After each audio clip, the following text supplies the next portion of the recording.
Soyons saints, en partenariat avec Magnificat. Nous souhaitons une sainte fête aux Hubert, Gwenaël et Gwendal. Découvrons ensemble le bienheureux Manuel Lozano Garrido. Manuel, surnommé Lolo, est un Espagnol né en 1920. Il aime le sport, la nature, plaisanter et jouer. Il entre pendant son adolescence dans l'Action catholique. Il y développe un grand amour pour la Vierge Marie et l'Eucharistie. Pendant la guerre civile, les persécutions religieuses font rage.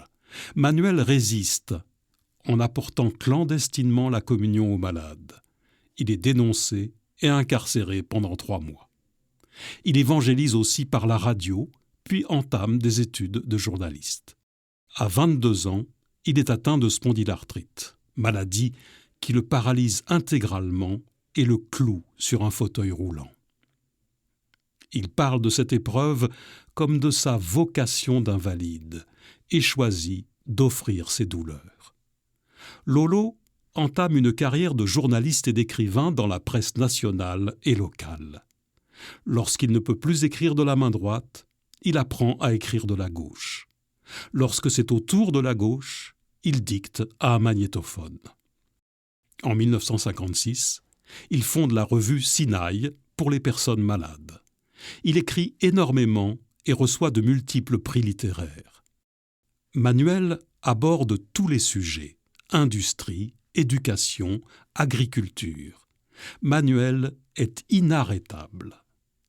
Il est attentif à tous, et nombreux sont ceux qui, de tous âges, classes et conditions sociales, sont marqués par sa joie et sa foi. Atteint de cécité durant les 9 dernières années de sa vie, Lolo reste fidèle, continue de s'instruire et de dicter ses textes. Sa force, il dit la tenir de sa dévotion mariale et de son amour de l'Eucharistie. Il rend son âme à Dieu le 3 novembre 1971 en nous laissant des écrits magnifiques et lumineux. Seigneur, nous te confions toutes les personnes portant des handicaps ainsi que les journalistes et écrivains de notre temps.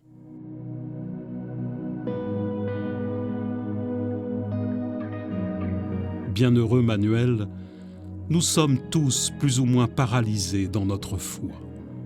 Nous te demandons de prier pour qu'à ton exemple, nous devenions des chrétiens joyeux et infatigables dans l'exercice de nos vocations.